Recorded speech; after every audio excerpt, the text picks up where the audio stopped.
नमस्कार, evening agenda में आपका स्वागत है। मैं हूं अनुपम। आरक्षण का जिन्न बार बार बोतल से बाहर निकलता है और कभी कोई तो कभी कोई आरक्षण पर तकरार करते हुए दिखता है। लंबी हड़ताल प्रदर्शन के बाद उत्तराखंड की सरकार ने प्रमोशन में आरक्षण को खत्म कर दिया। यानी साफ है कि अब आरक्षण नहीं मिलेगा प्रमोशन में। सवाल यह है कि पढ़ाई में आरक्षण है, नौकरी में आरक्षण है, फिर प्रमोशन में भी आरक्षण चाहिए। इसी पर आज हम चर्चा करेंगे।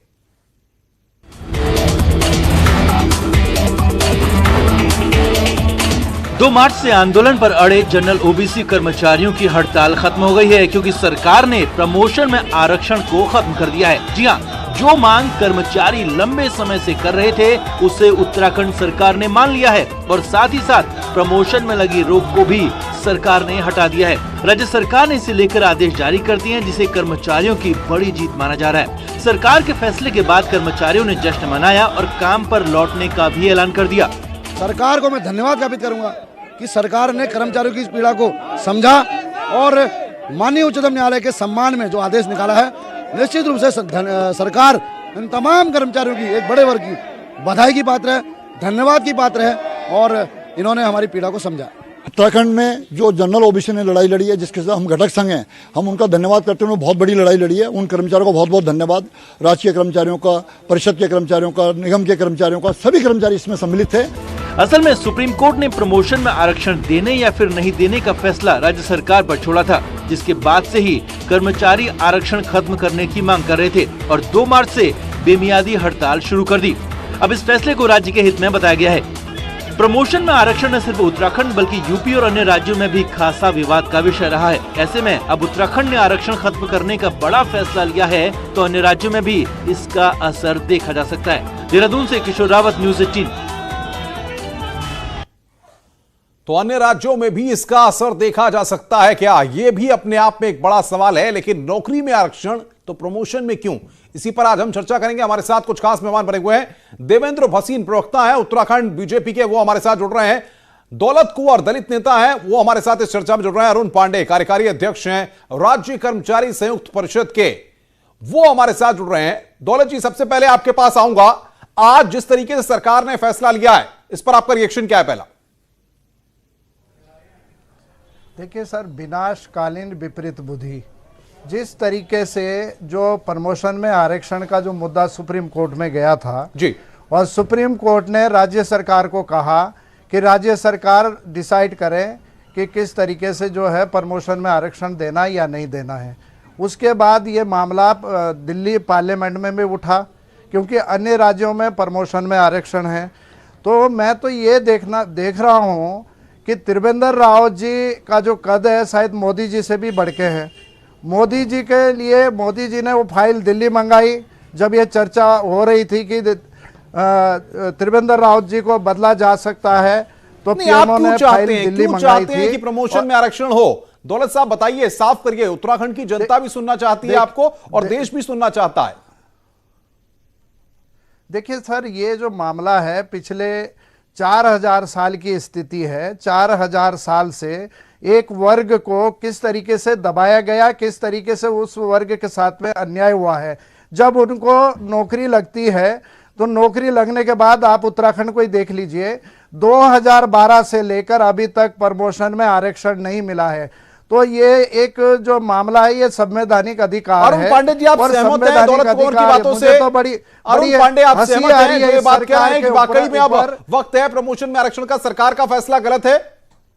देखिए बिल्कुल 100% गलत है। और मैं आपके चैनल के माध्यम से घोषणा करना चाहता हूँ पदोन्नति में सरकार जो दबाव में आरक्षण जो मिल रहा था, इसलिए जहाँ पर दीपक जोशी जी बैठे थे सर्वोच्च न्यायालय ने वहाँ पर मैं कह दिया कि ये मूल अधिकार नहीं है। और अभी आपने अपनी बहस की शुरुआत में ही कहा कि पढ़ाई में आरक्षण, फिर नौकरी में नियुक्ति में आरक्षण और उसके बाद पदोन्नति में भी आरक्षण।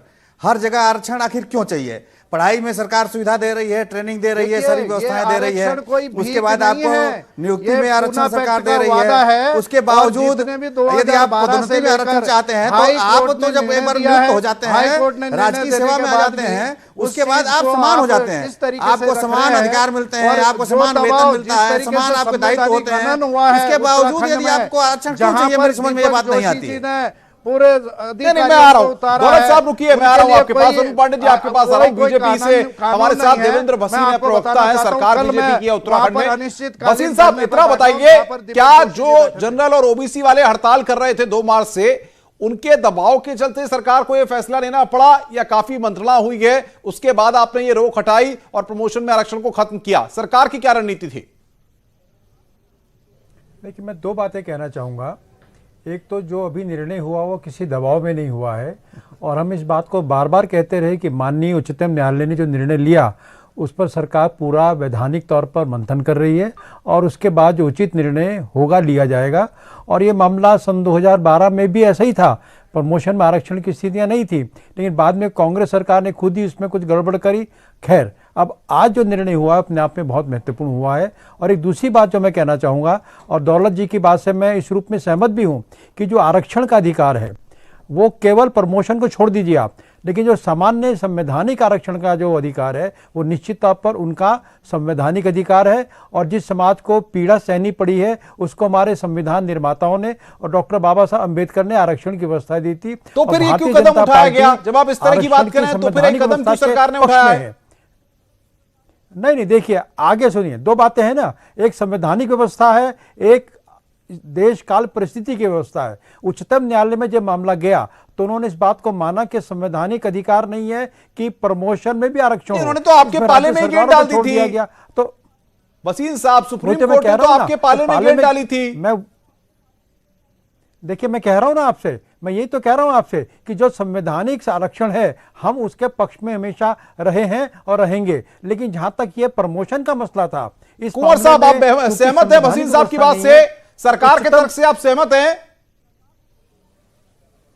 देखिए साहब, मैं पहले ही कह चुका हूं, विनाशकालीन विपरीत बुद्धि।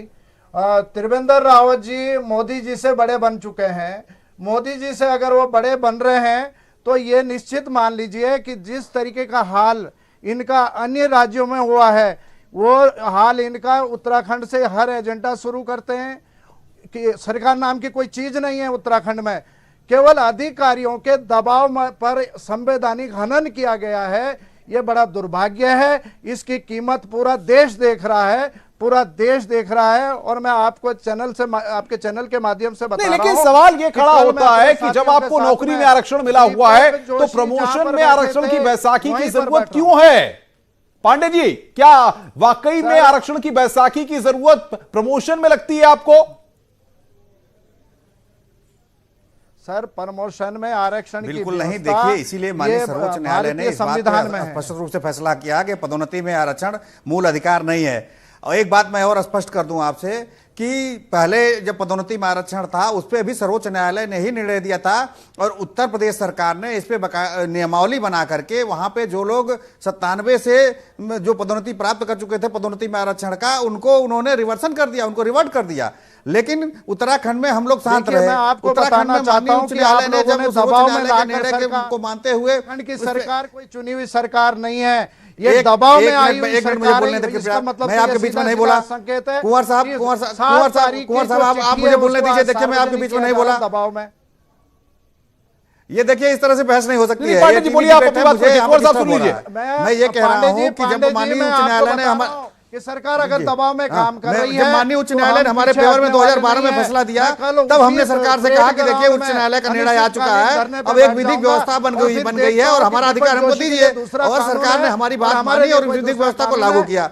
उसके बाद यह वर्ग जो है अनुसूचित जाति अनुसूचित जनजाति के लोग उच्च न्यायालय गए, उच्च न्यायालय ने फिर से सरकार को कुछ आदेश दिए, सरकार ने पदोन्नति पर रोक लगाई। हमने कुछ नहीं कहा, हमने उस पर कोई विरोध नहीं किया। क्योंकि तो आपको क्या लगता है सरकार के फैसले को उनको स्वीकार कर लेना चाहिए? उसके बाद सरकार प्रमोशन में आरक्षण को छोड़ देना चाहिए, इस पर बात करना, और यह फैसला नजीर बनना चाहिए? अवश्य ही देखिए, बिल्कुल बिल्कुल अवश्य ही बनना चाहिए नजीर। देखिए, अभी इन्होंने कह रहे हैं, बार बार कह रहे हैं कि हम 4000 साल से हैं। अरे भाई, आपके लिए तमाम सारी व्यवस्थाएं, संवैधानिक व्यवस्थाएं की गई हैं, उसके इतर भी कुछ व्यवस्थाएं की गई हैं आपके लिए, उनका भी लाभ मिल रहा है आपको। अब कहां तक 4000 साल पुरानी व्यवस्था को आप रोते रहेंगे? अब समाज बहुत आगे बढ़ चुका है, अब आपको भी आगे बढ़ना चाहिए। अच्छा, एक बात और सुन लीजिए, जो लोग नौकरी में आ रहे हैं उनको बहुत आगे निकल गया है, गंगा यमुना का पानी बहुत बह चुका है।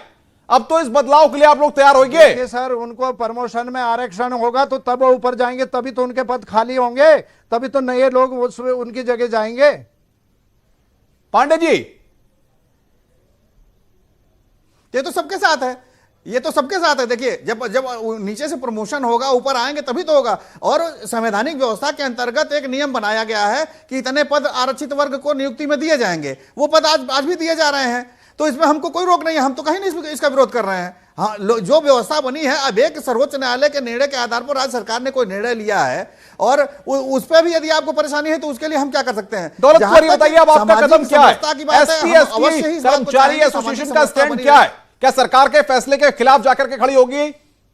क्या ऊपर आप लोग कहीं किसी और जगह जाकर के अपनी गुहार लगाएंगे?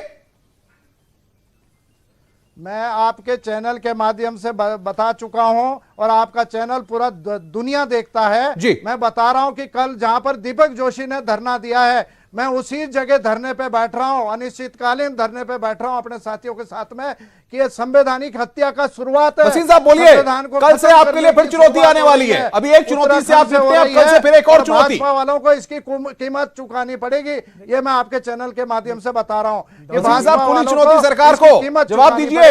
इसकी शुरुआत संविधान को खतरा पैदा कर दिया है और मैं आपको बताना चाहता हूँ कि ये जो खतरा संविधान के लिए, ये शुरुआती उत्तराखंड से हो रखा है। देखिए दौलत जी, अब मैंने आपकी बात को सुना, मैं दो बात कहना चाहूंगा। आप जो बार बार कह रहे हैं कि संविधान में व्यवस्था है, ये व्यवस्था प्रमोशन में आरक्षण की व्यवस्था संविधान में कहीं नहीं है, कहीं नहीं है। एक मिनट नहीं है, कभी सुनिए, एक मिनट नहीं दौलत जी, मेरी बात सुन लीजिए, मेरी बात सुन लीजिए। नहीं सुनिए, आप सुनिए ना, अब मेरी बात तो सुनिए। दूसरी बात, अगर ये होती तो माननीय उच्चतम न्यायालय अपने निर्णय में इस बात का खुलासा करता और उसका पालन किया जाता। अभी सुनिए, पूरी बात सुन लीजिए। माननीय न्यायालय सुप्रीम कोर्ट अभी बीटी में है, नहीं सुनिए, बीटी में। अब आपको सुनिए, मुख्य न्यायाधीश को राज्यसभा में भेज दिया है। दौलत जी, ये तर्क नहीं हुआ, ये तर्क नहीं हुआ। दौलत कुंवर, मैं आपके पास भी आऊंगा, वक्त की मजबूरी है, मैं यहाँ पर एक छोटे से ब्रेक के लिए रुकना है। ब्रेक के बाद भी हम इस चर्चा को जारी रखेंगे और साथ में साथ दौलत कुंवर से और चीजों को जानेंगे, समझेंगे और SC ST के साथ साथ जनरल और OBC अब क्या सोच रहे हैं सरकार के फैसले के बाद, और क्या बाकी राज्यों में बीजेपी जहां जहां सरकारें हैं वहां पर भी यह फैसला पहुंचेगा। तो आरक्षण प्रमोशन में इस पर हम बड़ी चर्चा कर रहे हैं। हमारे साथ कुछ खास मेहमान लगातार चर्चा करने के लिए बने हुए हैं। देवेंद्र भसीन हमारे साथ हैं, दौलत कुंवर हमारे साथ है और अनूप पांडे हमारे साथ है। भसीन साहब, सरकार ने इस फैसले को लेने के बाद कहीं कोई बड़ी फांस तो नहीं खड़ी कर ली है? SC ST और जनरल OBC के बीच की जो लड़ाई थी उसमें अब आप बीच में इस फैसले के साथ कूद आए हैं। देखिए, पहले तो अनुपम जी मैं स्पष्ट करना चाहूंगा कि ये जो प्रमोशन में आरक्षण का विषय है जी, वो संविधान के किसी भी अनुच्छेद में उसका उल्लेख नहीं किया गया है। अभी दौलत जी ने जो बार बार रिपीटेडली कहा आपके चैनल पर कि संवैधानिक व्यवस्था है, वास्तव में कोई व्यवस्था संवैधानिक नहीं है। नहीं तो क्या सरकारों के द्वारा बनाई हुई व्यवस्था है अपने वोट बैंक को मजबूत करने के लिए, इसको स्वीकार करते हैं? बिल्कुल, ये राज्य सरकारों राज्य अराजकता का माहौल पैदा कर रहे हैं। एक मिनट प्रवक्ता महोदय, नहीं देखिए दौलत जी सुनिए, अराजकता कहीं नहीं है। आप पहली बात तो दौलत जी मुझे वो अनुच्छेद बता दीजिए जिस अनुच्छेद में इसका जिक्र है। कोई जिक्र नहीं है, केवल राज्य सरकारों का। मेरी बात तो सुन लीजिए, अराजकता फैलेगी। एक चीज और है, जिस तरीके से आप दबाव में आकर अगर रोडों पे लोग आ जाए तो ऐसे बोलेंगे, बदले जाते हैं। आप संविधान सुप्रीम कोर्ट ने आपको कहा था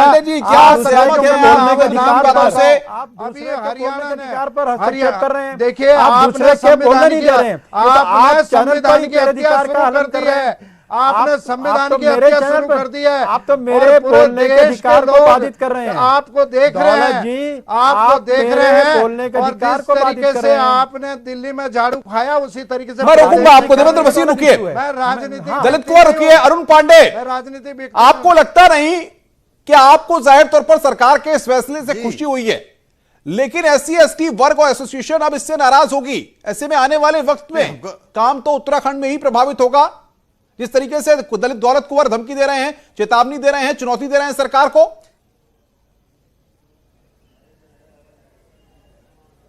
देखिए, ऐसा है कि इनको अपने अंदर आत्ममंथन करना चाहिए। अभी जब आदरणीय भसीन साहब ने कहा कि संविधान का वो अनुच्छेद बता दिए तो ये कहने लगे आप अराजकता फैला रहे हैं। अभी एक आरोप आपने जो है माननीय सर्वोच्च न्यायालय पे भी लगाया कि माननीय सर्वोच्च न्यायालय भी सरकार की बी टीम हो गई है। अभी माननीय सर्वोच्च न्यायालय ने एट्रोसिटी एक्ट पे फैसला दिया है, क्या ये लोग नहीं मानेंगे उसको? मुख्य सचिव, क्या उसका विरोध करेंगे? न्यायाधीश जब रिटायर्ड हुए तो राज्यसभा में भेज रहे हैं। देखिए बीच में बोलना ठीक नहीं है, बीच में बोलना डिस्टर्ब करना ये गलत बात है। जोर जोर बोलने से, बार बार बोलने से कोई बात सही थोड़ी हो जाएगी। जो तर्कसंगत बात है वही सही मानी जाएगी, चाहे कहीं भी हो। पांडे जी बात को रखिए, आप अपनी बात को रखिए। पांडे जी बात तक करनी है हमारे पास, रखिए अपनी बात को। इफेक्ट होने की बात है। हम लोगों ने जहां तक आपने कार्य के प्रभावित होने की बात कही है, आज हम लोगों ने माननीय मुख्यमंत्री जी को, माननीय सरकार को और शासन को यह आश्वासन दिया है कि हमारे हड़ताल पीरियड में रहने के कारण यदि सरकार का जो भी कार्य बाधित हुआ है उसको हम लोग अपनी दौलत कुंवर, फाइनल स्टेटमेंट क्या होगा? अब आप क्या करने वाले हैं? प्रभावित नहीं होने देंगे। मैं कल जो है जहां पर दीपक जोशी जी बैठे थे धरने पे, मैं अनिश्चितकालीन धरने पे बैठ रहा हूं और जरूरत पड़ी तो आमरण अनशन पर बैठूंगा। बहुत बहुत शुक्रिया आप सबका हमारे साथ जुड़ने के लिए। इवनिंग एजेंडा में आज का ये मुद्दा ये बता रहा है कि अब किस तरीके से यहां पर SC/ST की जो एसोसिएशन है वो इस मुद्दे पर मुखर होगी सरकार के फैसले के बाद। तो सवाल यहां पर यह कि प्रमोशन में आरक्षण, पढ़ाई में आरक्षण और अब नौकरी में आरक्षण, लेकिन प्रमोशन में आरक्षण का मसला किस तरीके से बड़ा होता चला जा रहा है। इवनिंग एजेंडा में आज बस इतना ही। नमस्कार।